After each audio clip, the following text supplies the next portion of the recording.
Welcome, attendees. Thank you for joining us in this conversation at Folk Unlocked. My name is Michelle Conceição. I'm programming manager at FAI, an artist manager, and a professor of music business. In way of visual description, I'm a white woman with shoulder-length brown hair, which is longer than it used to be before the pandemic. I'm wearing glasses and a dark blue shirt. Before we begin, let's take a moment to acknowledge we are joined today by folks from around the globe using technology not accessible to all. We recognize the importance, complexity, and difficulty of land acknowledgements when organizing, creating, and collaborating online. We invite you to join in acknowledging our shared responsibility to use this time well, and for each of us to consider our roles in reconciliation, decolonization, and active allyship. Further, I acknowledge I am tuning in from Nashville, Tennessee, the traditional territories of the Shawnee, Yuchi, and Eastern Band of Cherokee people. We hope you will share your own land acknowledgement and your thoughts during this session in the chat. This panel will be available for viewing for the remainder of the conference once it is aired at its scheduled time. While organizing our panels and speakers for Folk Unlocked, the topic of accessibility was constantly on my mind.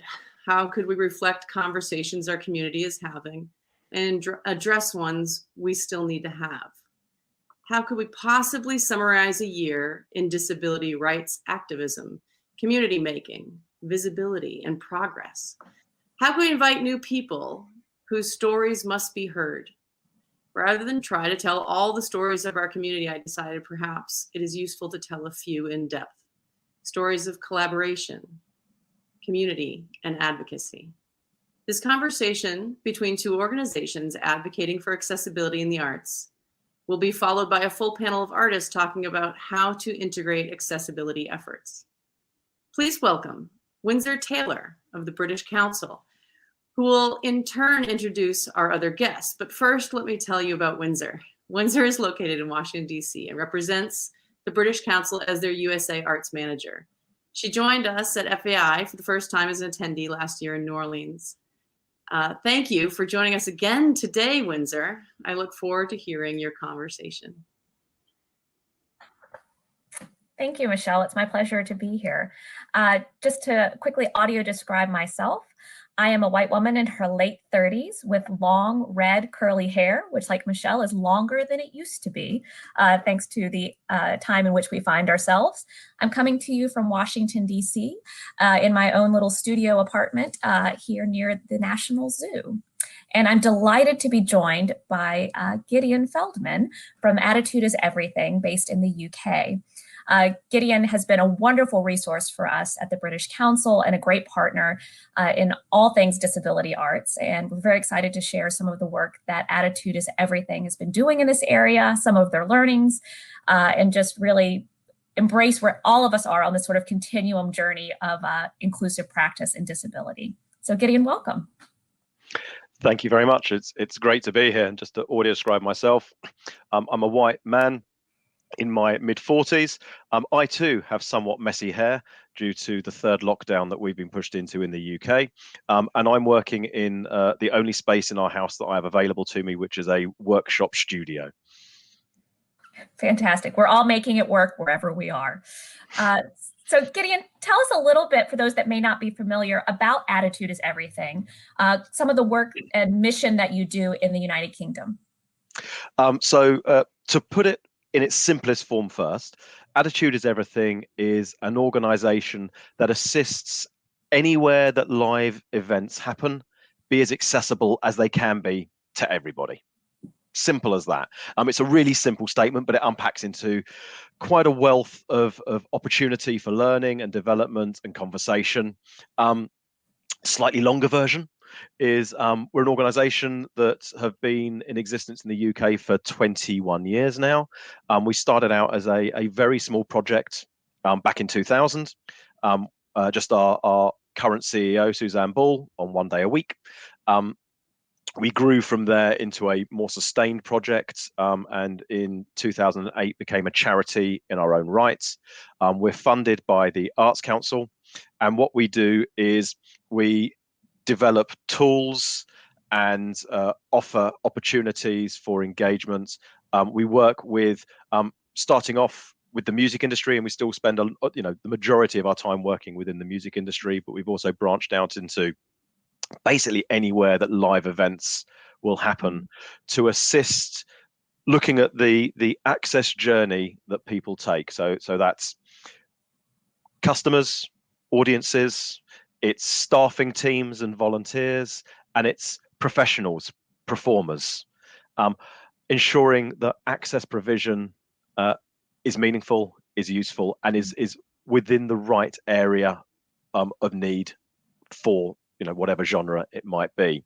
But to go back to being as accessible as you can be, it's a really important statement. It's not about a cookie cutter exercise.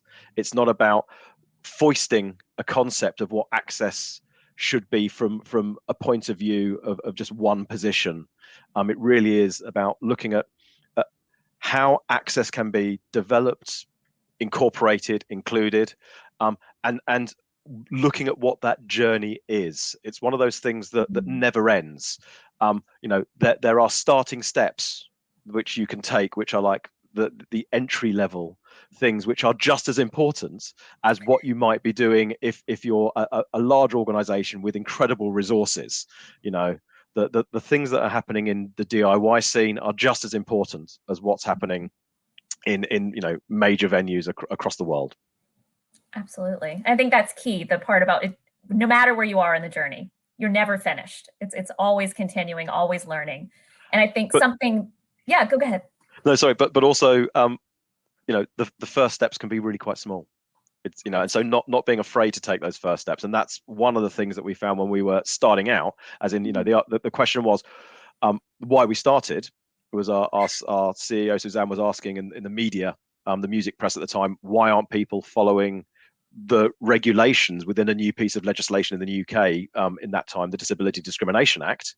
And the answer came back after a year of study: we don't know what to do, and we're a little bit frightened about getting it wrong.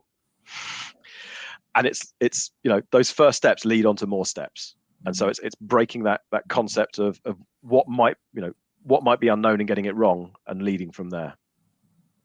Absolutely.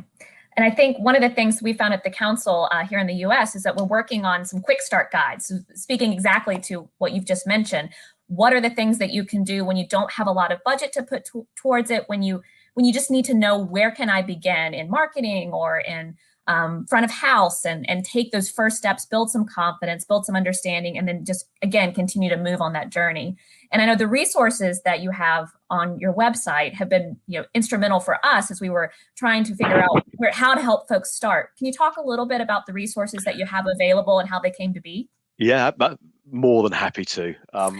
So just to start off, our resources have been developed through everything in the same way that everything we do, for being a user-led organization. So from a UK perspective, we're a DDPO, a deaf and disabled people's organization. That means that the majority of our staffing team, the majority of our board as a charity, and the majority of the people that we assist have disabilities, deaf and disabled.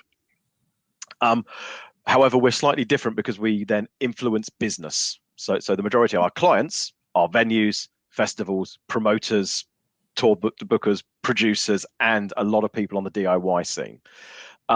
And we have a number of projects which have influenced our guides and kind of identify what we develop and why. Our main project, or one of our main projects, is a mystery shopping project. We've got 750 volunteers, deaf and disabled people, who go to gigs on our behalf and feed back to us. And that's one of the areas that's really assisted in developing our guides. And some of the main ones that we have are something called Access Starts Online. So this came from a report that we wrote in 2016, looking at what was happening within websites, basically.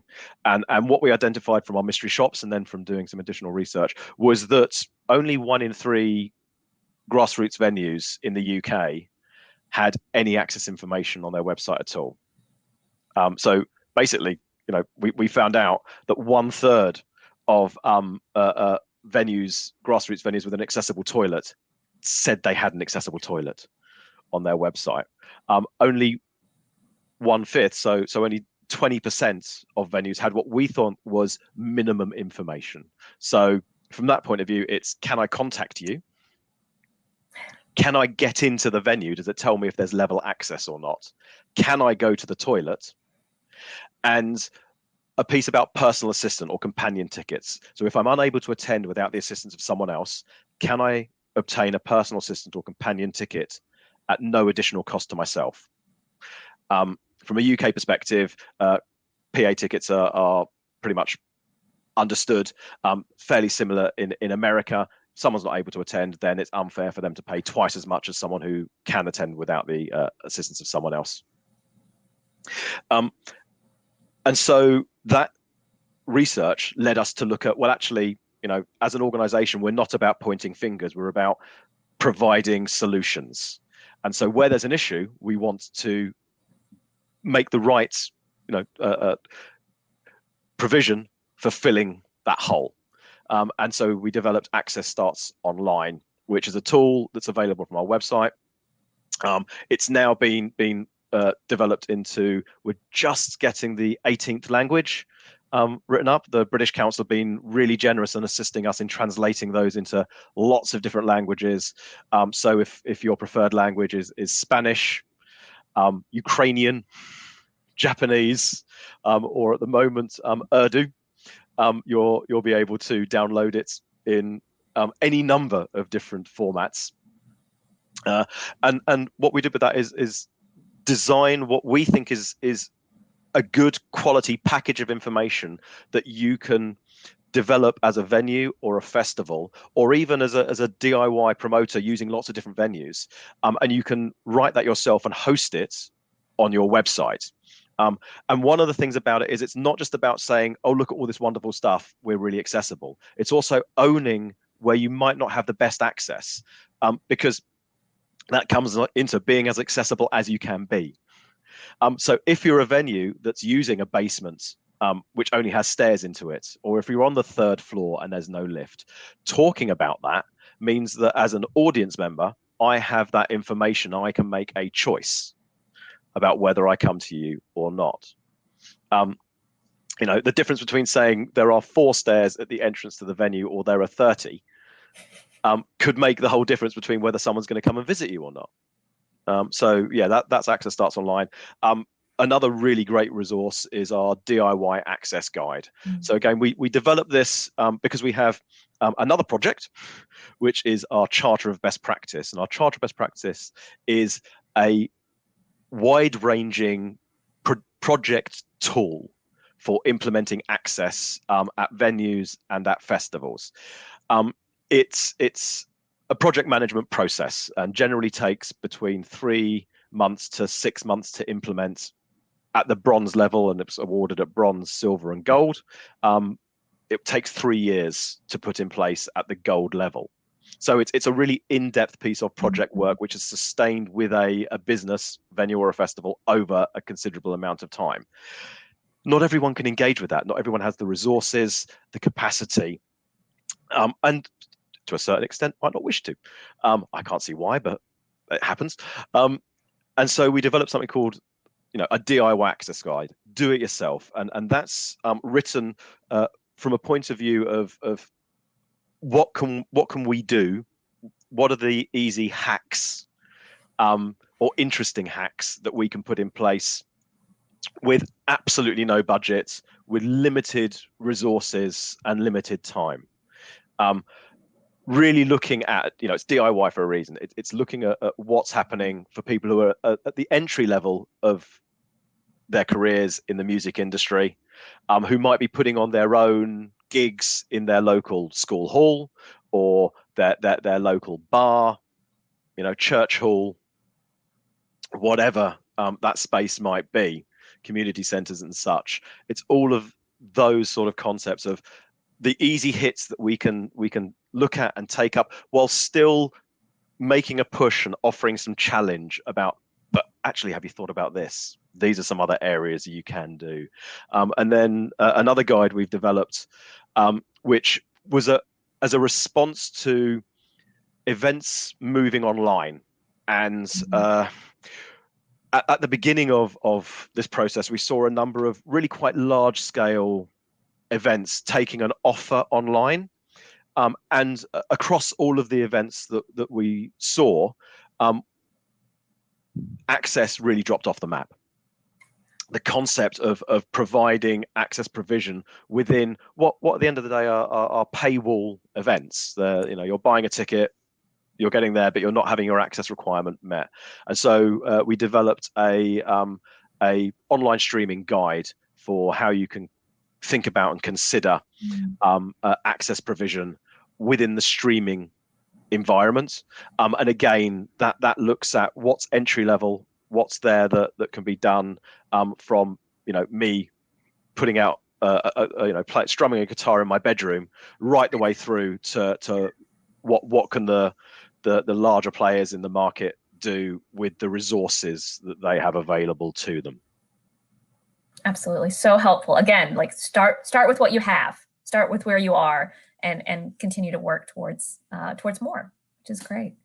I know a lot of the work that Attitude is Everything has done, and especially kind of the UK as a whole in the disability arts community, is centered around the idea of the social model of disability. And you also have on your website some information about sort of like the 7 inclusive principles, which I know have been updated recently related to the pandemic and kind of the place we find ourselves as you're talking about the move to online events like where we are today. Can you talk a little bit about the social model and then about those updated principles? Yeah. Again, really happy to. So the social model is, there are lots of different ways of thinking about disability. The social model is the one that Attitude is Everything has subscribed to. It's also the one that the British Council subscribes to. So they're taking that globally within the work that they undertake in the 100 or more countries that the British Council work within. And basically the social model, in its simplest way of explaining it, says that all a disability is the experience of barriers. So in your lived experience, in your daily life, the fact that you have a disability doesn't really mean anything. The disability is only affected, it only becomes something which is seen as having to have engagement with or implementation for when you experience a barrier within society. So my disability as a mobility impaired person doesn't affect me for so much of my daily life until something is put in front of me, something I confront something which I'm then not able to engage with myself and is stopping me doing what I want to do.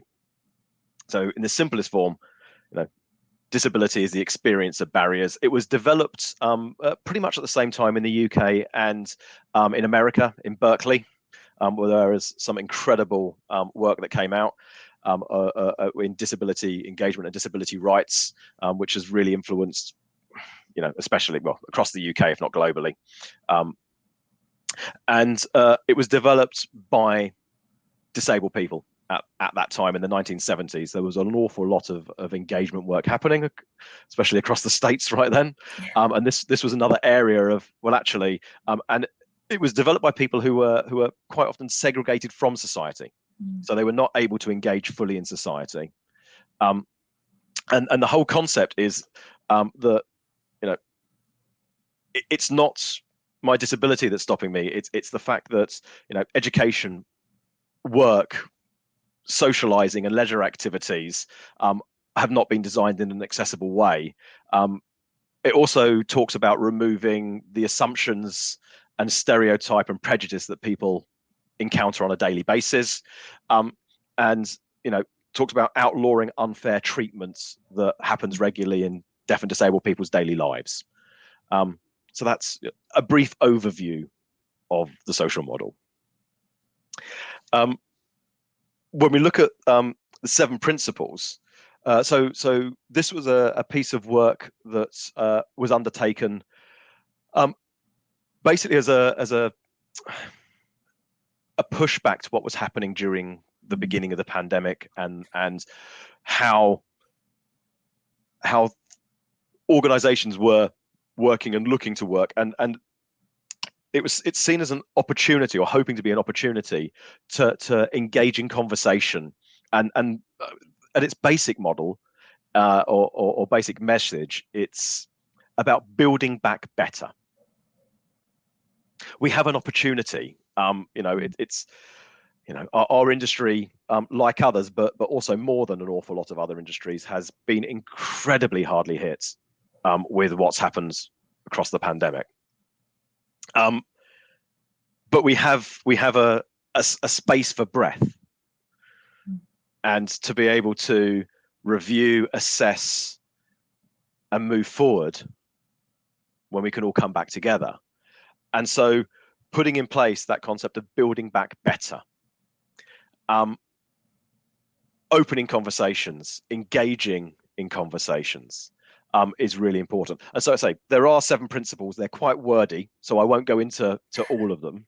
But some outcomes that I think are really important, that come out of it, are engagement.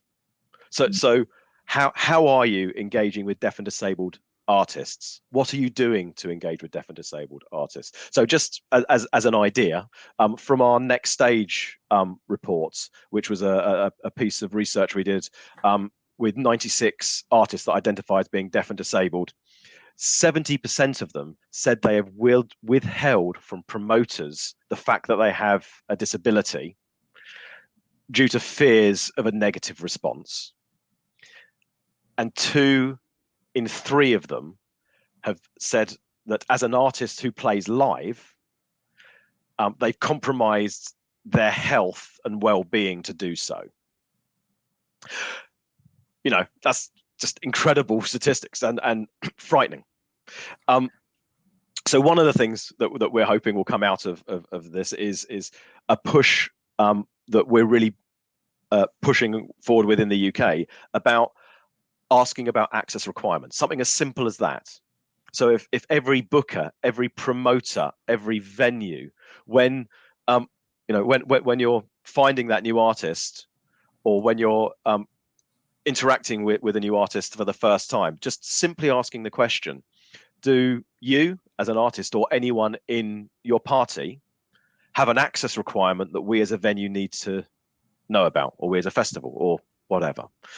Just simply asking that question is going to start the process of engaging in access and provision. And then, making sure that there's equal representation. If you look at the World Health Organization, they state that 15% of the global population have a disability. From UK perspective, we have something called the Equality Act. So the legislation here, you have the ADA, we have the Equality Act. Disability is included within the Equality Act, and 14.1 million people in the UK could be described to have a disability under the Equality Act. That's 21% of the UK population. It's a lot of people. Mm-hmm.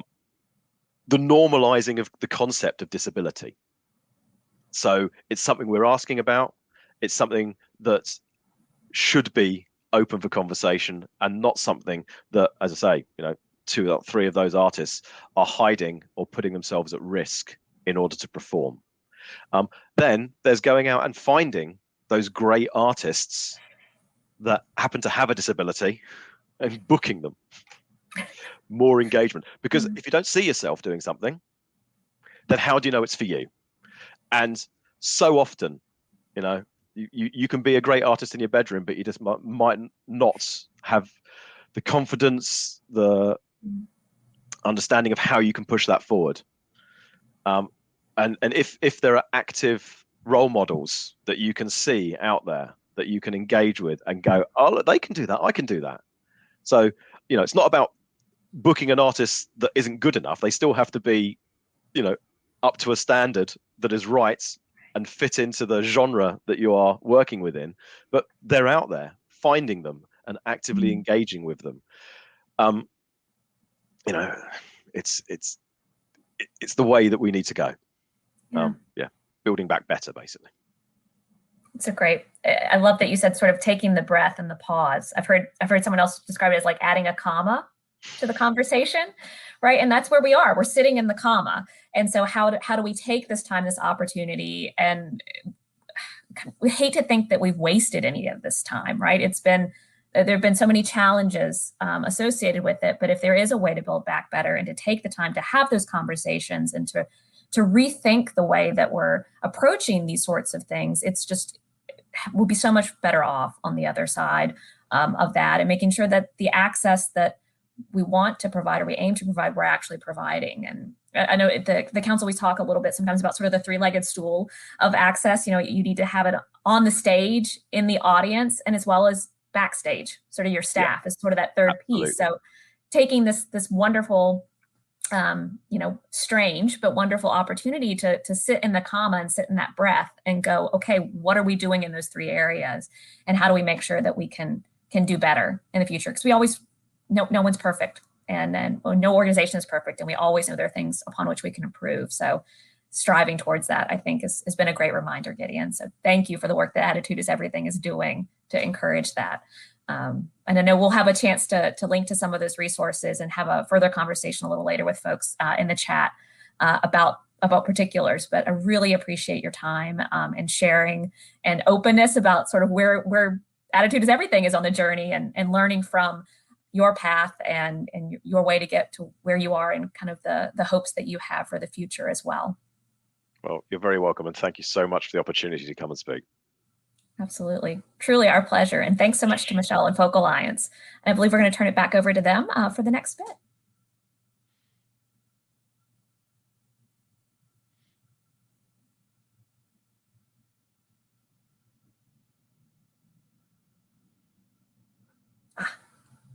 There's Michelle.